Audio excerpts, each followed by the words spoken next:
Hey, welcome everybody. Jonathan Mills Patrick with you today, and another interview with my good friend from Scotland, Ben Laing. And we're here today to talk to you about SEO and tips for entrepreneurs. But before we do, I thought I'd give Ben just a chance to tell everyone a little bit more about himself. Okay, nice. Thanks for having me. So I am from Edinburgh in Scotland, and I specialise in search engine optimization.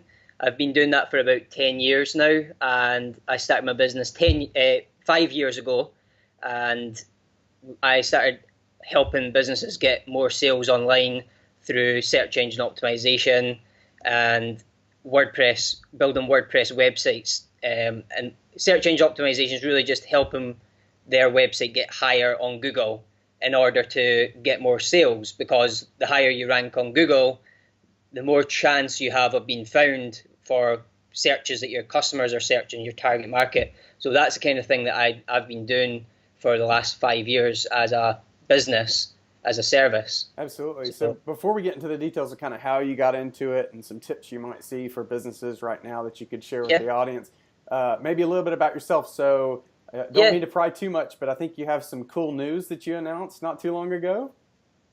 Yes. I know what you're talking about. So my girlfriend's pregnant, and I'm going to be a dad in May, so I'm looking forward to that. Congratulations, man. I told you, it's going to be the hardest thing you've ever done, but it's also the coolest thing you've ever done. So I wanted to publicly say congratulations. I think it's absolutely wonderful. And big book reader. How many are you reading in a given month right now? How many books? A month? Well, I'm trying to get through one a week. I use a lot of audio books to get through the books because, I have a habit of getting up early and going to the gym and then reading an hour every morning. But it doesn't always happen, because if I'm working late the night before, it doesn't always happen. And I'll spend the rest, any time that I have free, if I'm walking the dog or whatever, driving, I call it turn driving time into learning time. Absolutely. Have you always been a voracious reader? No. 3 years ago, probably, my dad gave me the 4-Hour Work Week. Oh, yeah. Which is probably still one of my favorite business books. And have you read it yourself? Absolutely, multiple times. Yeah, it's one of my favorites, and I just like the whole idea of lifestyle design. That's basically what entrepreneurship is in the 21st century. You've got all the technology and tools to help you with everything. So reading's a big hobby of mine now. Yeah, so if I could latch onto a statement you said, you're sort of a big fan of lifestyle design, and I am too. Before we get into the SEO side of it, maybe I could ask you, have you always had the entrepreneurial spirit in you? Have you ever worked a corporate job? And maybe share kind of your philosophy on why you've chosen the path you've chosen. Okay, yeah. So I would say yes, I have always had that sort of entrepreneurial blood in me, because my dad's an entrepreneur. He calls himself unemployable. He really is, though. But he done a welding apprenticeship, and then he started working with a bunch of welders, and he felt that there was no work ethic in them, and he just didn't like that. He's always liked to work hard, and I think I got a lot of that from my dad. But he was the one that gave me the 4-Hour Work Week. But I actually started my business and everything before getting into the reading. My dad has always made me not made me, but got me watching these old videotapes of businessmen, and a lot of it I didn't take in. I was very young at the time, but I liked the idea of how they were working for themselves and not working for someone else, and that kind of stuck with me. That kind of idea of you're in it for yourself, and you can make your dreams happen if you work hard enough, rather than working for someone else's dreams. And that always stuck with me, and it was always at the back of my mind when I went to college and done a computing course. And at that time, after leaving school, I didn't really know what I wanted to do after high school, and I kind of bounced from part-time job, went to college for a year, then I went into the second year of that course at college, but it wasn't really for me. So I ended up taking a job that was going in my local town, and that was for a construction company. Mm-hmm. And I remember taking some of the stuff that I learned from college. It was just a general computing course, and I picked up some web design tips there. And then my dad was always building websites with a web developer he knew locally, and I got into that, helping my dad build websites for his property development company, mm-hmm. because he bought properties for below market value, and there were repossessions and things like that. So we built a couple of websites for property auctions in all the cities in the UK. And mostly in Scotland, so Glasgow, Edinburgh, all the big cities. Right. And then I would optimize. I watched a lot of online courses with my dad, and I watched a lot of the sort of Ryan Dice's stuff from the beginning. He was right at the start of internet marketing as it was growing. Ryan Dice, I've learned a lot from him. I'm sure he's actually Russell Brunson's mentor. That's what Russell Brunson says in his book. Interesting.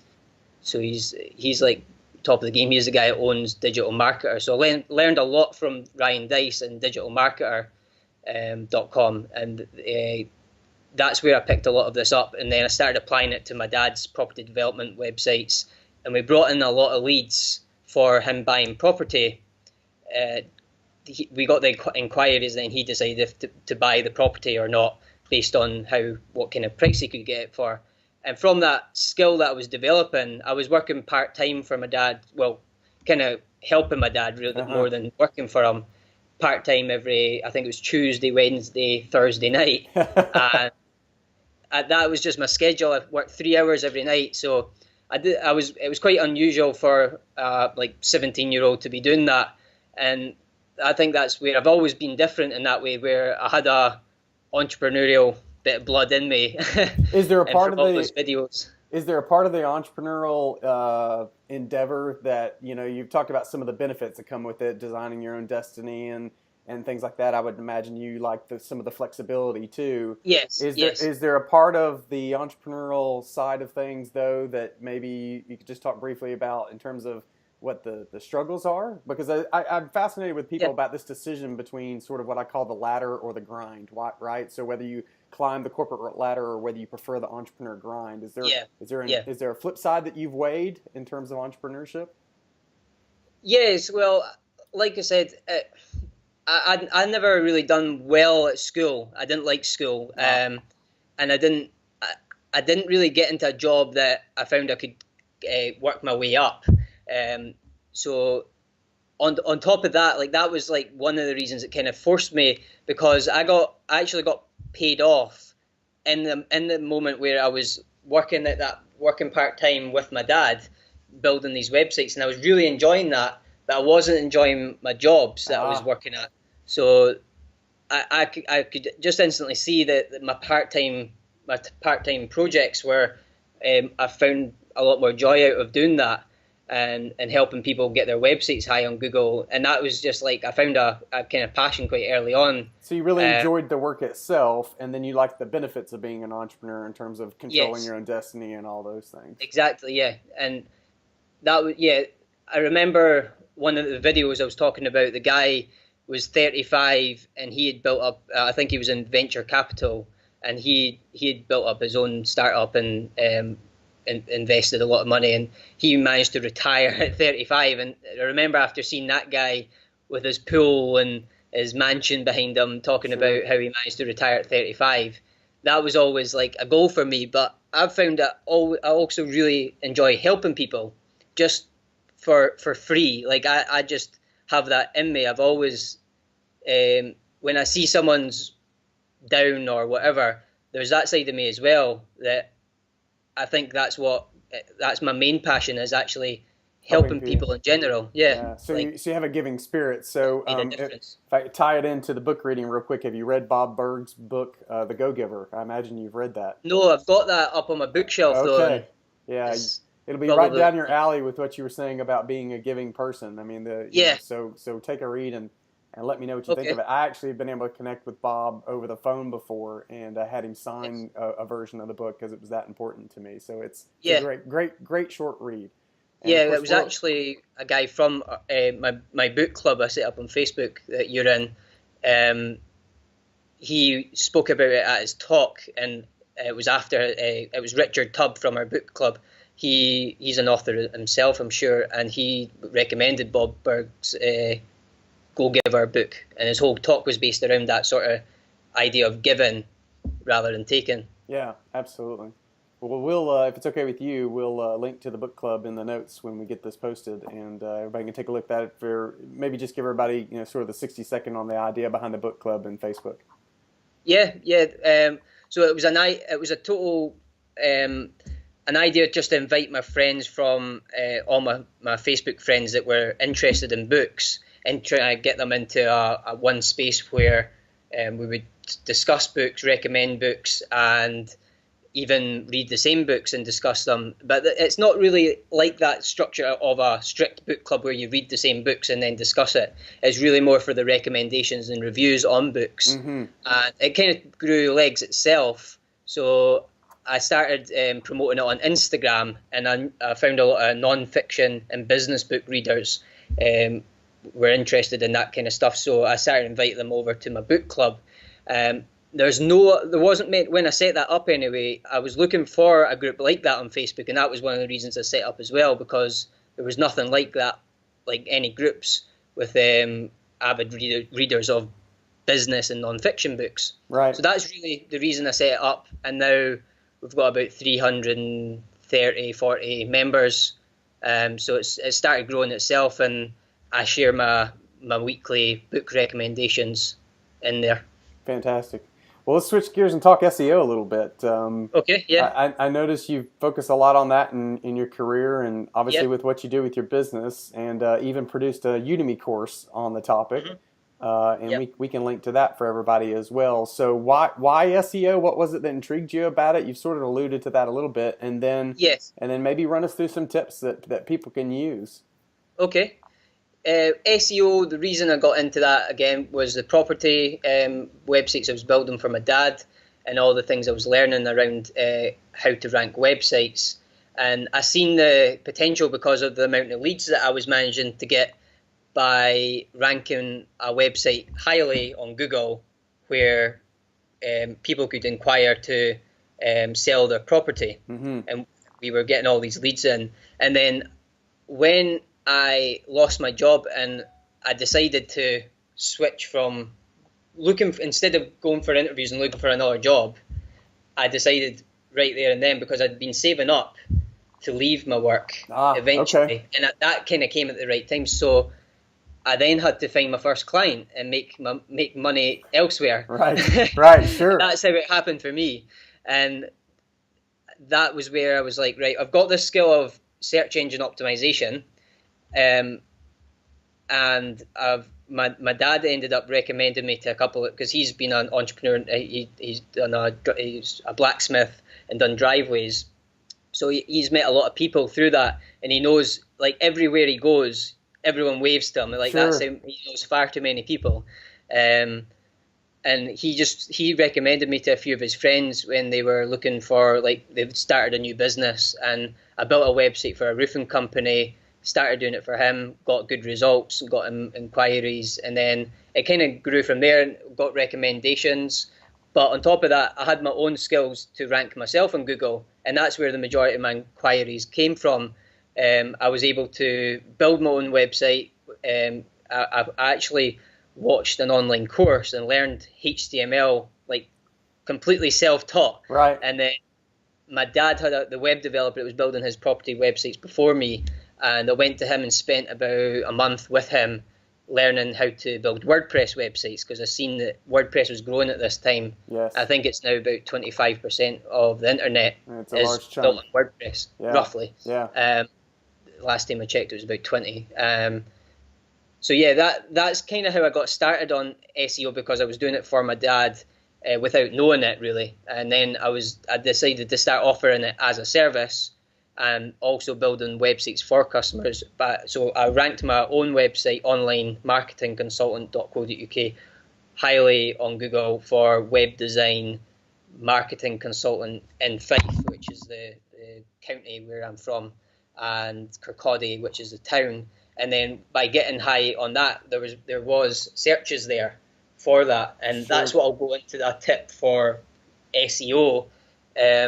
One tip is I'll explain what SEO is and overall quickly. So basically SEO stands for search engine optimization, and it's the process of preparing and promoting your website in the best possible way so that the goal of SEO is to rank highly on search engines such as Google.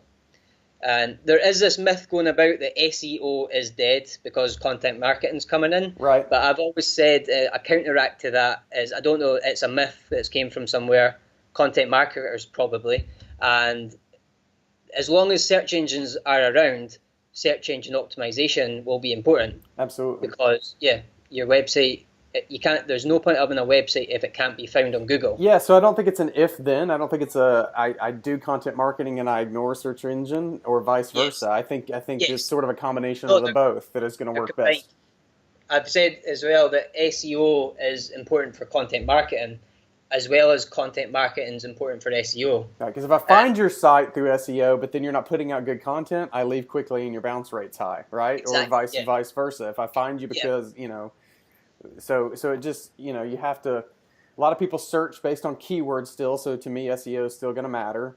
And then you got to have the good quality content for when someone lands that they want to stick around for a while.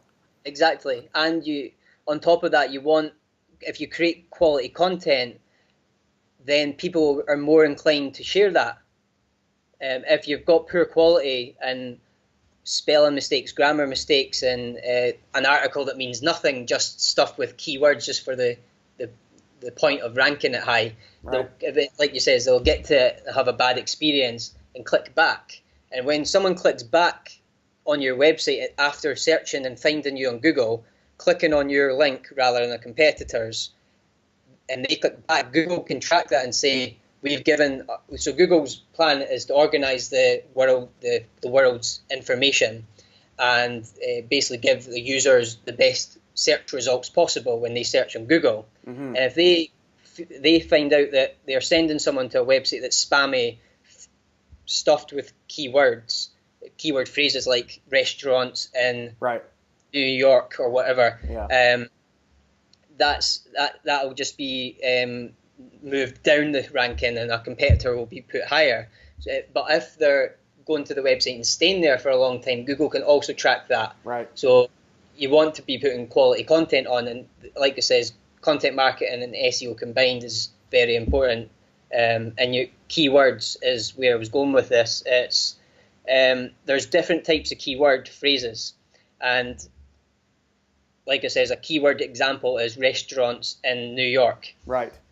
And that would be a very high, really competitive local search, I'm guessing.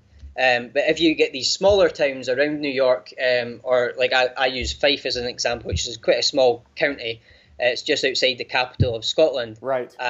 That would call that restaurants in Fife a localized search.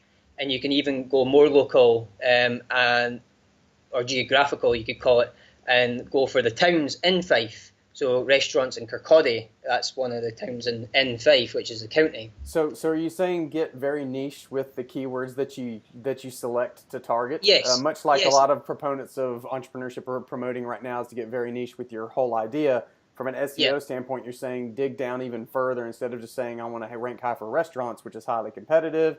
Restaurants in New York is highly competitive. Just keep coming down multiple levels until you get to a point where you can really compete well. Until you find your own sort of market you can dominate or get your website number one. So the way keyword research works, when you're doing research on the keywords or keyword phrases, you're looking for a high search volume but a low competition. And there's a tool called the Google Keyword Planner that gives you that information. So you would search for restaurants in New York and it'll tell you that it gets 5,000 searches every month. Right.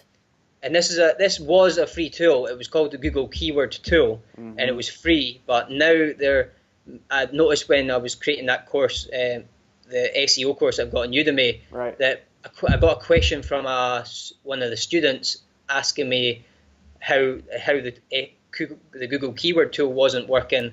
They had to pay for Google AdWords, before they could get into that tool. So basically, to get that tool, it's no longer free. You need to spend a small bit on Google AdWords, or at least create an account and put your bank details in, and you could always cancel and get through to the tool. And that's one way to get to the tool. There's another tool called SEO Chat, and it does a similar thing. It's a keyword suggestion tool. So do you typically, in your process when you're working with someone, do you start at one of those tools, or are you starting from evaluating their business and thinking what might the keywords be? Is it sort of one prior to the other? How do you see that working? Well, it can be done in both those ways, really. You can actually jump right into that tool and see what are people searching, because it basically tells you this many people search for this every month. And you say, right, let's go for that keyword. Or you can obviously, I'll ask the customer, what commonly asked questions do you get in your business? And that can be a keyword. That's instead of a local keyword, that's basically query keywords. Yes, so questions that get asked. And you can rank blog posts or FAQs specifically for those keyword phrases. Great suggestion. Yeah. And that's one of the ways that you could rank as well. So there's local keywords, these sort of query-based keywords, and also you've got long-tail keywords. And that's, like you were saying, niche keywords, long-tail keywords. And that's like 4 words, like almost a sentence. And that can be the sort of questions that people are asking, like how to rank on Google. Absolutely. And I would have an article for that. And that I can optimize that to rank highly on Google. So that's one way of getting traffic for free, by creating a sort of helpful how-to article or video on my blog. And do you see long tail great for the main website, or is long tail typically better for a blog post or a piece of content within the website? Both, really. You can focus a website completely on a long tail keyword and rank it for that. But ideally, you would be better having one website and focusing on your brand name, number one, and then having it doesn't have to be competitive, but a highly searched main keyword focus, like one phrase that's got a good amount of search volume, and that would be your main focus that you want to rank for. Yeah. But on top of that, you can add these pages onto your website that cover all the other questions, cities, and things that you want to rank for as well. Absolutely. Could you go back to a statement you made just a second ago? You said you could use you almost implied that, or maybe I'll form it in a question.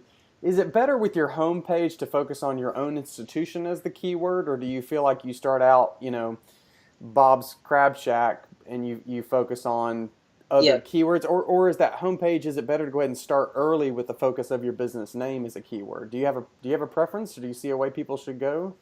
Well, best practice in search engine optimization, and on Amazon as well. I'll also optimize products on Amazon, and the best practice is really, what's your focused keyword? Put that at the front of your title, and you've got different ways you can put your keywords into your website, and the title's the number one place. It's called a title tag. Absolutely. So, for example, if I was wanting to rank for headsets, and if it was specialized headsets like Xbox headsets, that website would rank. It would have in the title tag number one Xbox headsets. Right. Then your brand.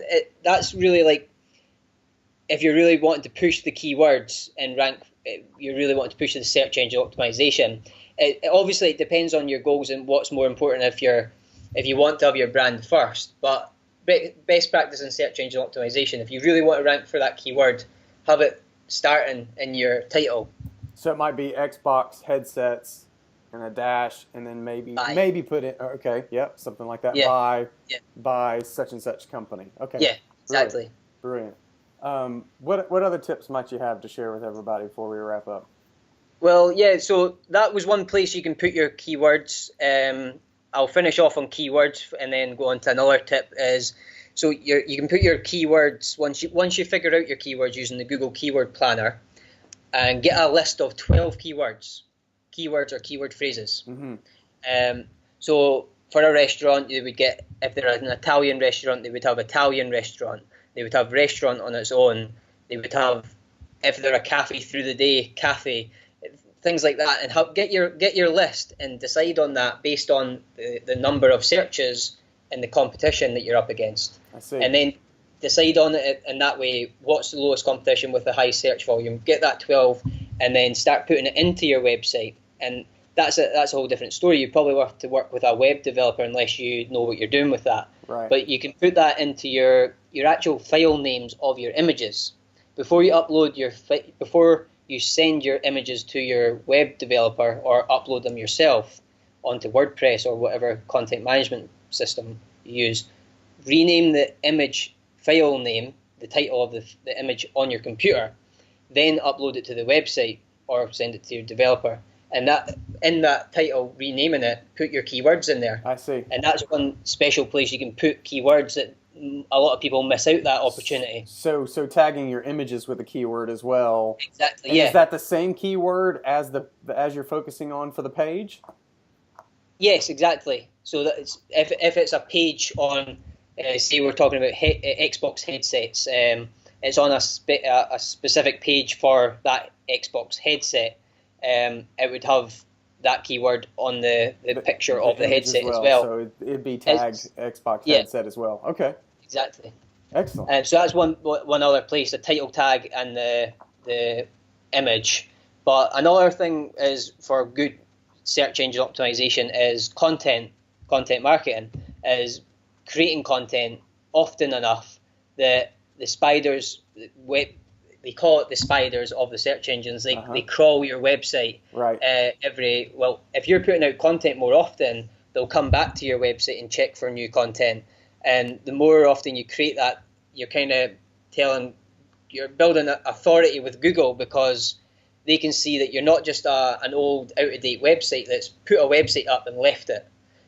You're actually providing good content, and Google want to send because people that are searching on Google are customers to Google. Absolutely. So they want to provide the best service, so they want to send it to a website with a lot of good, useful content. And they sort of gauge that by, if there's a lot of people going to that web page, then surely it must be good content. So they're looking at those things. Yeah. So from a content marketing standpoint, let's go back to the Xbox headset. If I was focusing on that, then I might write articles that say how to install your Xbox headset, or how to best use your Xbox headset, or how to use the different settings on your Xbox headset. I would produce content around this keyword and this thing that people are looking for. Yeah. Exactly, yeah. You can create like how-tos. Like I do a lot of how-to videos to kind of establish myself as an expert in my field. Mm-hmm. But on top of that, I'll embed those videos that I upload to YouTube onto my blog. And I'll also have a blog post with the title, how to add another admin to your Facebook page. That's one video I just made recently, and then instead of just uploading it to YouTube, I embedded that video into my blog post and wrote a wee sort of summary article about that in a blog post, and published that as a blog post. So that's created an extra bit of content on my page, helpful content. And the good thing about video for SEO is Google, there's so many different ranking factors, and what I mean by ranking factors is ways that Google look at your website to decide why that should rank over another website. And one of the factors is, like I've said, having the right keywords and producing and publishing a lot of useful content. But on top of that, video content is really good, because when you embed that on your own website, they watch that video and they sit there, depending on how long the video is. And one of the ranking factors, time on site. Time on site. Yeah, so they click on your website on Google, and they don't click back. They stay on your website for a long period of time, that's a really good, that's a plus for your sort of authority with Google and your ranking. So longer videos, assuming you can keep their attention, or there's not necessarily anything wrong with those. Does that go back to the same philosophy of why there's a debate over long form blog posts versus shorter too? Is that part of it? Yeah, exactly. Yeah, long detailed articles, as long as it's good quality, they'll stay to read it. Don't go into far too much detail and like overdo it. But yeah, long form articles seem to have the best ranking. Right. Like you're saying, the videos as well is a really good idea, just to keep them, because people do skim when they go to websites. You might do it yourself, but I definitely know that I do it myself.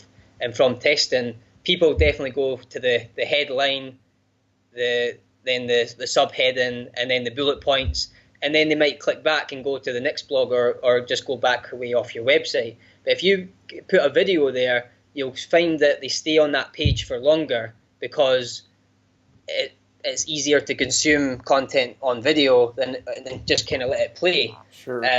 So that's one way you can keep people on your website for a wee bit longer, and people like video on the internet. Probably the same reason folks are embedding podcasts are so popular right now. People are embedding podcast players on their web page so that people will stay longer, and then they're adding the text below to get advantage of the keywords. Okay. Yeah. Well, give them an option of how they want to consume the content, because there's different types of learners. Right. Well, great stuff. Funny how time flies, but do you have maybe one last key takeaway you want to leave everybody with, a quick thought in terms of SEO? Yeah, so let me just think. So just a one-liner kind of thing. Yeah. So one of the things I got from a book that I read, it's actually on content marketing, but like I says, content marketing's got a lot to do with search engine optimization. Of course. And it was Joe Polizzi of the Content Marketing Institute, I think he's from. Yep. And he says, don't build your brand on rented land. And ever since I read that part, it's so true. Don't build your whole brand just focusing on your social media accounts. Absolutely. You can, like, there's the exception, like Cassie Neistat, the YouTuber, who's, I don't even think I've ever visited his website before.